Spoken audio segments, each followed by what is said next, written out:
ओम नमः शिवाय। सभी भक्तों को जय श्री राम। बबूल वृक्ष के पास आप ये थोड़ा सा सामान आप रखाइए और तुरंत शक्ति आपके साथ चलेगी। तुरंत शक्ति आपके साथ चलेगी। जो भी कार्य आप कहोगे तत्काल आपका कार्य करेगी। मेरी ये बात सुनकर आपको बड़ा अचंभा लग रहा होगा, लगेगा भी, क्योंकि सिद्धि शक्ति प्राप्त करना कोई बच्चों का खेल तो होता नहीं है।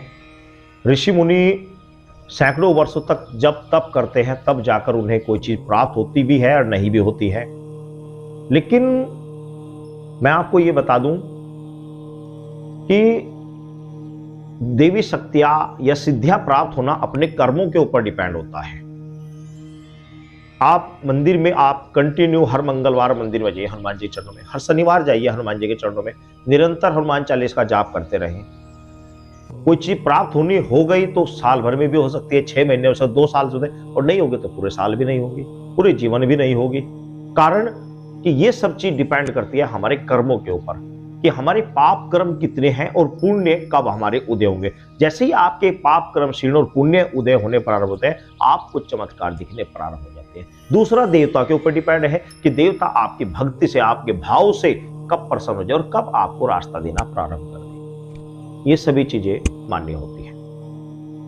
मैं जो आपको बता रहा हूं ये बबूल वृक्ष की साधना बताऊं। बबूल वृक्ष पे आप पहले गांव में किसी व्यक्ति के पास जाइए, बुजुर्ग व्यक्ति के पास जाइए, उनसे आप, बुजुर्ग व्यक्ति जो गांव में होते हैं उनसे पता करें कि बबूल वृक्ष के ऊपर क्या चीज होता है। तब आपको पता लगेगा कि आसपास के जितनी भी भूत प्रेत जिन जिन्नात अच्छी बुरी आत्माएं, सभी आत्माएं बुरी नहीं होती हैं। मैं आपको बता दे रहा हूं। हम लोग हैं, मान लिया आप ही भक्त लोग हैं और अचानक आपका एक्सीडेंट हो गया, आपकी मृत्यु प्राप्त हो गई, तो आप बुरी आत्मा कैसे हो गए? आप तो भगवान के भक्त थे, आप तो ईश्वर के भक्त थे, लेकिन भक्ति पूरी नहीं हो पाई, आपका उद्धार नहीं हो पाया, अकाल मृत्यु हो गई, तो आप भी प्रेत होने में चले गए। आपने भी किसी पेड़ पे आपको सहारा मिल गया, आप भी उस पेड़ पकड़कर बैठ गए। तो बबूल के वृक्ष पर सबसे ज्यादा ये चीजें वास करती हैं।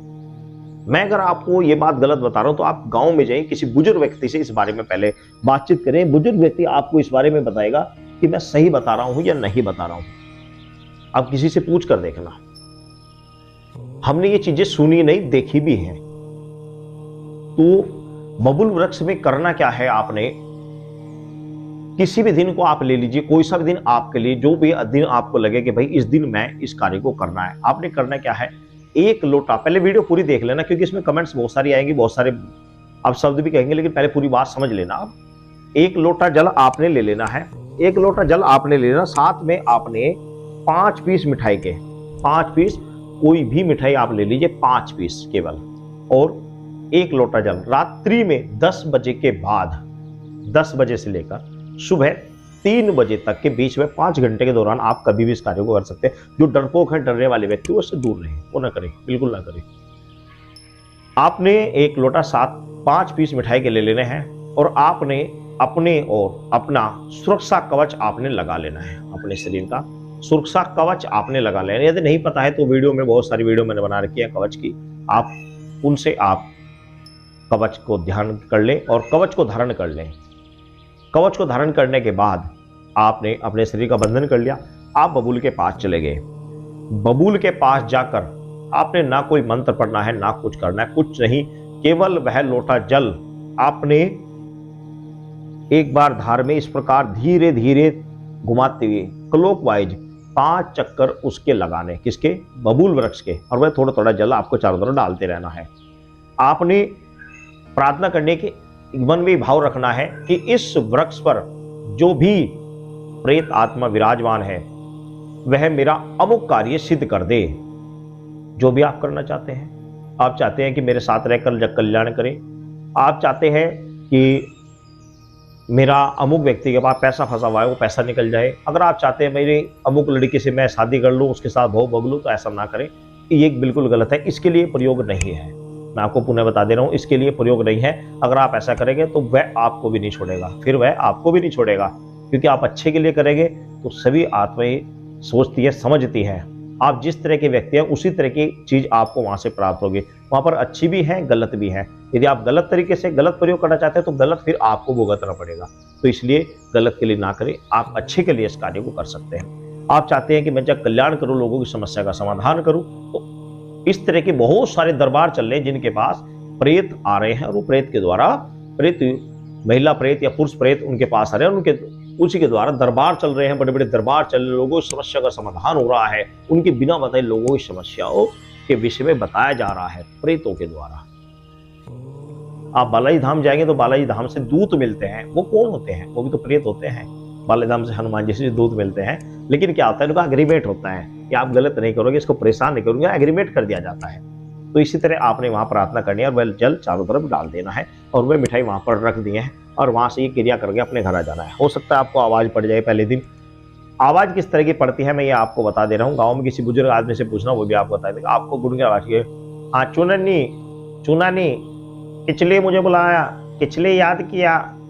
तो नाक के द्वारा गुनगुनी सी आवाज आती है, गुनगुनी सी आवाज आती है, गुनगुनी सी आवाज आती है। बहुत सारे कमेंट्स करेंगे आपने सुनी है क्या? सुनी है तभी बता रहा हूं मैं। तो गुनगुनी आवाज आती है। आपने जब तक वह आपको स्पष्ट ना सुने दे, जब तक आपको ये ना लगे कि हाँ ये बिल से पूछ रहा है अब इस विषय में, तो आपने उस लास्ट में एक वीडियो में आपको मैं एक वेरी इंपॉर्टेंट चीज बताऊंगा कि इसमें एक चीज का विषय ध्यान रखना होता है, वो मैं बाद में बताऊंगा आपको। तो आपने जब आपको समझ में आ जाएगा अच्छी तरीके से बात, तब आपने जवाब देना कि मैं अमुक कार्य के लिए तो आह्वान कर रहा हूं, इस कार्य को मेरा कीजिए। पहले दिन इसी तरह करना, दूसरे दिन इसी करना, तीसरे दिन, चौथे दिन, पांचवें दिन, 5 दिन के अंदर 100% आपके सामने वो चीज प्रकट भी हो सकती है, आवाज भी आ सकती है और किसी जीव जंतु, बिल्ली, कुत्ता, बिल्ली इत्यादि के रूप में आपको दाएं बाएं भी दिख सकता है। ध्यान से समझ लेना, आप घबराए नहीं। ऐसा ना कि घबरा जाए। दूसरे व्यक्तियों के साथ लेकर जा रहे हैं तो उसको दूर खड़ा कर दें, वहां पर ना रखे, थोड़ा दूर खड़ा कर दें उसको, तो थोड़ा दूर पे खड़े कर दें। अगर आप डरते हैं तो थोड़ा दूर खड़ा कर दें, नजदीक ना रखें, दूर रखें, तो खड़ा करके उससे कहें कि तुझे नहीं बोलना, बिल्कुल वो दूर रहे, बिल्कुल वो दूर रहे, बस दूर ही हो। और इधर से जब आप चलेंगे वो तब भी आपसे दूर ही दूर चले, आपके पास ना आए बिल्कुल भी, उसको पास नहीं आने देना बिल्कुल भी।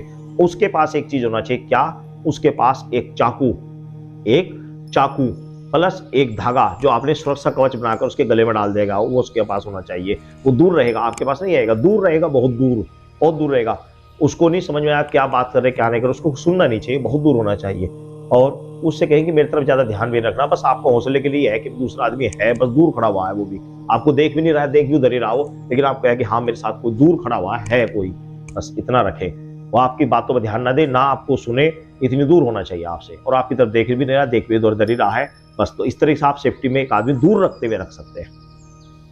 आपने जब भी आपसे आवाज पड़े तो आपको 3 वचन बोलना है। क्या? मैं जब भी बुलाऊंगा तुम्हें आना पड़ेगा, जो भी कार्य कहूंगा करना पड़ेगा, और आप मुझे और मेरे परिवार को कभी कोई कष्ट नहीं पहुंचाओगे। यदि आप ये वचन ले लेते हैं, आप उसका किसी तरह प्रयोग करें, आप किसी लोगों की समस्या का समाधान करें, लोगों की किसी के बारे में कोई भी बात पता करें, सभी रास्ते आपको देंगे। लेकिन वचन लेने के बाद वचन नहीं ले पाए तो फिर कोई आ सकता नहीं, फिर आप बेकार हैं, फिर वो आपको परेशान करेगा। तो इसलिए वचन लेने अति आवश्यक है। और यदि आपने इस तरह का कार्य नहीं लेना, आपने अपने साथ नहीं रखना, आपने कोई विशेष कार्य कराना है कि मेरा अमुक मित्र है, मेरे से रूठ गया, उसको वंशीकरण करना है, मेरे पास आ जाए, बस वो आ जाए, इतना कार्य कर दे, इसमें कोई आपत्ति नहीं, इसमें कोई वचन लेने की आवश्यकता नहीं। किसी के पास पैसा डूब गया, उस पैसे को आपको निकलवाना है, इसमें कोई आपत्ति नहीं। आपको नौकरी के लिए कोशिश करनी है, आपको अपने प्रमोशन के लिए प्रार्थना करनी है कि मेरा प्रमोशन अमुक व्यक्ति के पास रुका हुआ है, वो उससे जाकर मेरा प्रमोशन करा दे, कोई दिक्कत नहीं है। तो इस तरह के जो कार्य, इनमें वचन लेने की आवश्यकता नहीं है, और वो ये कार्य आपको कर रखना है। अब जो मैंने कहा था कि वीडियो के लास्ट में आपको एक चीज बताऊंगा, वो क्या कि आपको अपना सुरक्षा शरीर को बंधन तो करके जाना ही जाना, साथ में एक चक्कू भी लेकर जाना है। एक चक्कू लेकर जाना जिसका बिंटा लकड़ी का होगा, पकड़ने वाला जो बिंटा लकड़ी का होगा और आगे चक्कू लोहे का होगा, चाहे वो फोल्ड वाला चक्कू हो या सीधा चक्कू, कैसा भी हो, लेकिन उसमें लकड़ी लगी हुई होनी चाहिए। अब आपने वो चक्कू अपनी जेब में आपको रखना है। आप जब हर रोज ये सामान देकर अपने घर की तरफ आए, क्या क्या, 1 लोटा जल, 5 पीस मिठाई के देकर जब हम आप ये क्रिया करके अपने घर आए, तो घर के अंदर जैसे ही आप एंट्री करेंगे, अंदर घुसे, बाहर की तरफ मुख करें और अपने दरवाजे पर 1 2 3 बार 3 रेखाएं इस प्रकार मार दें और अपने अंदर आ जाए, हाथ मुंह धोए और अपना सो जाए, कोई दिक्कत नहीं है। बस निश्चिंत रहें, आपके साथ में कोई नेगेटिविटी नहीं आएगी, कोई प्रॉब्लम नहीं आएगी। बहुत सारे साधक कहते हैं कि भूत प्रेत जिन जिन्नात उसके साथ लग जाएंगे, उसको बचाने वाला कोई नहीं मिलेगा। तो भाई मैं बता दूं, भूत प्रेत जिन जिन्नात कहाँ पर नहीं है, ये सब जगह है। आप जहाँ पर खड़े हैं वहां पर भी है, जहाँ पर आप नहीं है वहां पर भी है। भूत प्रेत जिन जिन्नात हर जगह है, लेकिन इनसे काम लेने का, इनसे और हमें काम लेने का और इनसे दूसरों की समस्या समाधान करने का तरीका आना चाहिए। उसका हमें तरीका होना चाहिए कि किस तरीके से हम ये कार्य कर सकते हैं, किस तरीके से हम क्या चीज प्राप्त कर सकते हैं। तो ये चीज होता है। लेकिन एक पॉइंट इसके अंदर है कि कई बार साधक इस तरह की प्रार्थना करता है, मेहनत करता है, 5 दिन मेहनत करता है, लेकिन उसे सफलता प्राप्त नहीं होती।